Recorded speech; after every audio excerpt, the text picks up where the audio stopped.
Bismillahirrahmanirrahim.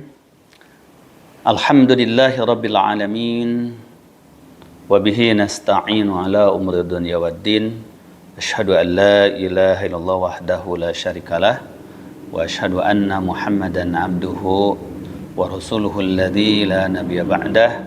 Sallallahu alaihi wa ala alihi wa sahbihi wa sallam. Amma ba'du. Ikhwata iman rahimakumullah, puji syukur alhamdulillah serta salawat dan salam kepada Rasulullah.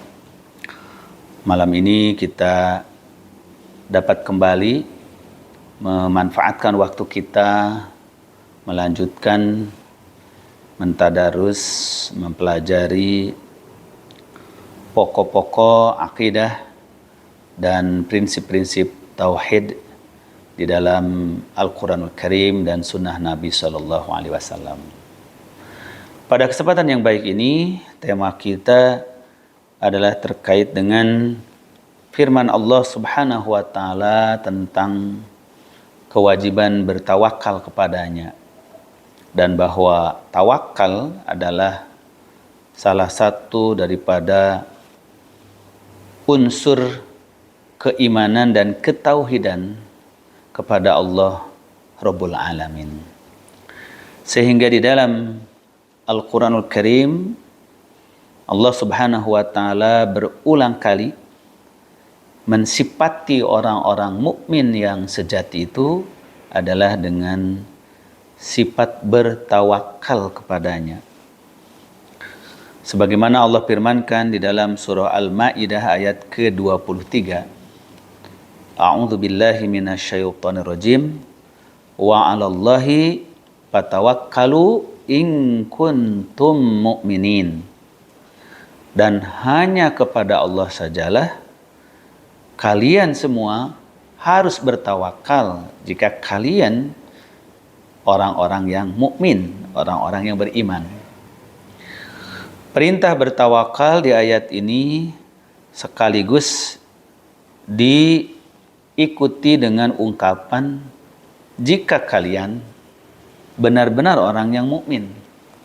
Artinya bahwa ketawakalan kepada Allah Subhanahu wa Ta'ala itu adalah merupakan bagian daripada syarat bahkan unsur ketauhidan yang sangat utama, sangat penting. Para ulama mengartikan tawakal secara bahasa artinya adalah i'timad, artinya menyandarkan, artinya menggantungkan, artinya mewakilkan kepada seseorang yang kita yakini bahwa seseorang itu kuat, terpercaya, kuasa dan mampu untuk mencukupi seluruh urusan kita. Nah, adapun tawakal kepada Allah Subhanahu wa Ta'ala adalah menyerahkan, mewakilkan, mempercayakan seluruh urusan hidup kita, lahir dan batin kita, semuanya untuk dicukupi, untuk dikuasai dan untuk diatur sekehendak Allah Subhanahu wa Ta'ala, karena kita yakin, kita percaya, kita beriman bahwa Allah Subhanahu wa Ta'ala Maha Kuasa, Maha Perkasa, dan akan memberikan kepada hambanya perlindungan, pertolongan, mengatur, mengurus, dan memenuhi seluruh hajat manusia. Hajat kita semua orang-orang yang beriman. Baik yang kita ketahui maupun yang kita tidak ketahui. Maka perintah bertawakal kepada Allah diikuti dengan kalimat jika kalian benar-benar orang beriman. Jadi artinya kalau seorang tidak bertawakal kepada Allah Rabbul Alamin, berarti ia telah bercedera, telah berkurang daripada kesempurnaan imannya kepada Allah Rabbul Alamin. Di dalam ayat yang lain, surah Al-Anfal ayat yang kedua, Allah firmankan, innamal mu'minuna alladzina idza dzukirallahu wajilat qulubuhum. Hanyalah orang-orang mukmin itu orang-orang yang apabila disebutkan nama Allah kepada mereka, wajilat qulubuhum, maka hati mereka itu bergetar. Karena mereka yakin, karena mereka iman, percaya bahwa Allah Rabbul Alamin itu adalah ada, adalah mengawasi, adalah menguasai, adalah memperhatikan seluruh gerak-gerik tubuhnya, gerak lidahnya, bahkan apa yang dibisikkan oleh hatinya. Wa idza tuliyat alaihim ayatuhu zadathum imana. Dan apabila dibacakan kepada mereka ayat-ayat Allah, maka bertambah kepada mereka keimanannya. Wa ala rabbihim yatawakkalun. Dan hanya kepada Tuhan mereka, yaitu Allah Rabbul Alamin, mereka bertawakal. Maka di dalam surah Al-Anfal ayat kedua ini, Allah Subhanahu wa taala mensifati orang-orang mukmin yang hakiki, orang-orang mukmin yang sejati, yang telah mencapai kepada makom mukminin yang sebenarnya, yaitu pertama adalah mereka yang setiap kali mendengar dibacakan ayat-ayat Allah, yakni Al-Quranul Karim, maka hati mereka akan bergetar, hati mereka akan luluh, sehingga ia akan tenang di saat kemarahan, dia akan reda di saat kesedihan, dan dia akan merasa tenang di saat dia dalam kecemasan. Dan dia merasa takut ketika dia melanggar larangan-larangan Allah, kemudian diingatkan oleh ayat-ayat Allah, maka ia langsung terhenti karena hatinya bergetar, tidak sanggup untuk melanjutkan perbuatan maksiat itu. Yang kedua, Allah Subhanahu wa taala mensifati orang mukmin yang sejati itu adalah apabila dibacakan ayat-ayat Allah kepada mereka, maka bertambah keimanan mereka, keyakinan mereka, kepercayaan mereka. Setelah bergetar, kemudian menyadari peringatan yang terkandung dalam ayat-ayat Allah. Ayat-ayat yang dibacakan itu pun menambah kepada hati mereka keimanan. Bertambah keimanan mengisyaratkan bahwa iman itu bertambah dan berkurang. Maka bertambahnya iman dengan tambahnya ilmu, tambahnya keyakinan, dan tambahnya amal soleh. Sedang berkurangnya keimanan adalah melemahnya ilmu, melemahnya keyakinan, dan melemahnya amal saleh. Wa ala rabbihim yatawakkalun. Dan yang ketiga di antara sifat orang-orang yang mukmin sebenarnya adalah mereka hanya bertawakal, berserah diri, memasrahkan segala urusan persoalan hidup mereka yang sebenar-benarnya hanya kepada Allah Rabbul Alamin. Tawakal tidak berarti menghilangkan ikhtiar dan usaha.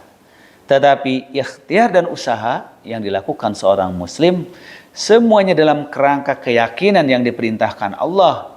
Kemudian hasil dan buah daripada usaha itu hanyalah diberikan oleh Allah Rabbul Alamin, bukan oleh kekuatan dan kemampuan manusia.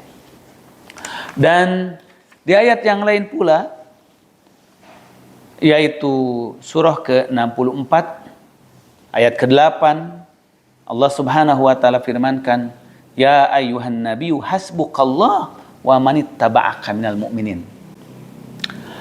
Wahai Nabi, cukuplah Allah menjadi pelindungmu, penjagamu, dan cukup juga orang-orang mukmin yang akan membelamu. Di ayat ini mengisyaratkan bahwa perlindungan Allah, pembelaan Allah kepada Rasulullah Sallallahu Alaihi Wasallam tidak menafikan dan tidak meniadakan ikhtiar untuk Rasulullah mendapat bantuan, sokongan, pembelaan daripada orang-orang mukmin. Karena cara Allah melindungi, membela, membantu hamba-hambanya tidak berarti tanpa sebab dan akibat. Maka Rasulullah SAW dibela, dilindungi oleh Allah Subhanahu wa Ta'ala, dicukupkan oleh Allah penjagaan dan pengawalannya. Tidak berarti Allah Subhanahu wa Ta'ala menyuruh orang-orang mukmin jadi berleha-leha, jadi bermalas-malas atau abai dari membela Rasulullah. Ini mengisyaratkan bahwa bertawakal kepada Allah secara i'tiqadi, secara imani, sepenuh hati, tidak berarti dan bukan berarti bahwa seorang hamba itu mengabaikan, menyingkirkan dan meninggalkan sarana, syariah, wasilah, dan usaha ikhtiar yang dia harus lakukan. Kemudian di ayat yang lain Allah Subhanahu wa Ta'ala seperti surah 65 atau surah At-Talaq ayat yang ketiga, Allah firmankan bahwa di antara buah ketawakalan adalah perlindungan, penjagaan, dan pengawalan dari Allah Rabbul Alamin kepada hamba tersebut. Wa may yatawakkal 'ala Allah fa huwa hasbuh. Siapa yang bertawakal kepada Allah, maka Allah lah yang mencukupinya, mencukupi segala-galanya, mencukupi kebutuhan lahir batinnya, mencukupi keselamatannya, mencukupi kesehatannya, mencukupi masa depan dunia dan akhiratnya. Maka tidak ada yang mampu melindungi, mencukupi sebenar-benarnya dari hajat hidup manusia melainkan Allah Rabbul Alamin. Tapi Allah Rabbul Alamin memberikan pengawasan, perlindungan, pengawalan, penjagaan kepada hambanya tentu dengan caranya yang maha kuasa. Ada kalanya secara langsung tanpa perantaraan makhluknya, ada kalanya Allah memberikan pengawalan, pembelaan, pengawasan, perlindungan kepada hambanya dengan menggunakan makhluknya yang lain. Termasuk di dalamnya adalah dari sesama manusia melalui usaha dan ikhtiarnya tadi. Di dalam sebuah hadis yang diriwayatkan oleh Imam Al-Bukhari dan Imam Nasai dari Ibnu Abbas radhiyallahu an, beliau berkata, "Hasbunallahu wa ni'mal wakil. Qalaha Ibrahimu hina ulqiya finnar." Kata Ibnu Abbas, ucapan hasbunallah wa ni'mal wakil, cukuplah bagi kami Allah yang menjaga, melindungi, membela, menyelamatkan, menolong, memimpin. Wa ni'mal wakil, dan dialah Allah sebaik-baik yang menjaga, melindungi, mengurusi, mengawal, menyelamatkan, memimpin. Itulah disebut dengan al-wakil, yaitu Allah yang mewakili seluruh urusan hambanya ketika hamba telah menyerahkan segala sesuatunya kepada Allah dengan penuh keyakinan, penuh kepercayaan akan segala kemahakuasaan Allah, akan segala keperkasaan Allah, akan segala kasih sayang dan rahmat Allah Rabbul Alamin, di mana Dia tidak akan pernah menyengsarakan, mengecewakan, dan menghinakan hambanya. Maka ucapan hasbunallah wa ni'mal wakil, kata Ibnu Abbas, telah dikatakan oleh Ibrahim alaihissalam ketika beliau dilemparkan ke dalam api neraka untuk dibakar. Wa qalaha Muhammadun sallallahu alaihi wasallam, dan demikian pula yang dikatakan oleh Nabi Muhammad sallallahu alaihi wasallam bersama para sahabatnya sebagaimana disebutkan dalam Al-Qur'an, innan nasa qad jama'u lakum fahsyauhum. Wahai Muhammad, wahai kaum muslimin, sesungguhnya manusia kaum musyrikin Quraisy bersama sekutu-sekutunya telah bersatu padu untuk menghancurkan kalian. Takutlah kalian kepada mereka. Fazadahum imanan, maka bertambahlah keimanan kepada mereka, kepada Nabi Muhammad dan kepada para sahabat. Wa qalu hasbunallah wa ni'mal wakil. Lalu mereka mengatakan, cukuplah bagi kami Allah yang akan menolong, membela, melindungi, menjaga kami dari kekuatan pasukan musuh, yakni musyrikin Quraisy dan sekutu-sekutunya yang akan menghancurkan. Kami yakin kekuatan pertolongan dan pembelaan Allah adalah sangat besar dibanding dengan jumlah kekuatan musuh yang akan menyerbu kami. Maka disinilah puncak daripada keimanan seorang hamba. Ketika ia dihadapkan kepada situasi yang genting antara pandangan lahiriah, jasmaniyah, material, ia dalam keadaan sedikit, dalam keadaan lemah, dalam keadaan terdesak, sementara seluruh kekuatan telah dikerahkan, itulah yang dimiliki. Tetapi melihat kekuatan musuh-musuh Allah yang secara jumlah sangat besar, secara persenjataan sangat lengkap, dan secara posisi mereka sangat menguntungkan. Tetapi kaum muslimin setelah mengumpulkan seluruh daya upaya, kekuatan material yang dimiliki telah dimaksimalkan, persiapan telah dimatangkan, maka ada satu lagi kekuatan yang di luar daripada kekuatan jumlah dan kekuatan material. Itulah kekuatan Allah Rabbul Alamin. Maka orang mukmin bertawakal kepadanya. Itulah pernyataan orang-orang mukmin yang digambarkan dengan ungkapan Nabi Ibrahim alaihissalam dan Nabi Muhammad beserta para sahabatnya. Maka simbol daripada ketawakalan seorang mukmin ketika dia menghadapi situasi genting, situasi sulit, situasi yang sangat terdesak, ia tidak pernah berputus asa, tetapi justru menguatkan asanya, menguatkan harapannya kepada yang diimaninya dengan ungkapan hasbunallah wa ni'mal wakil.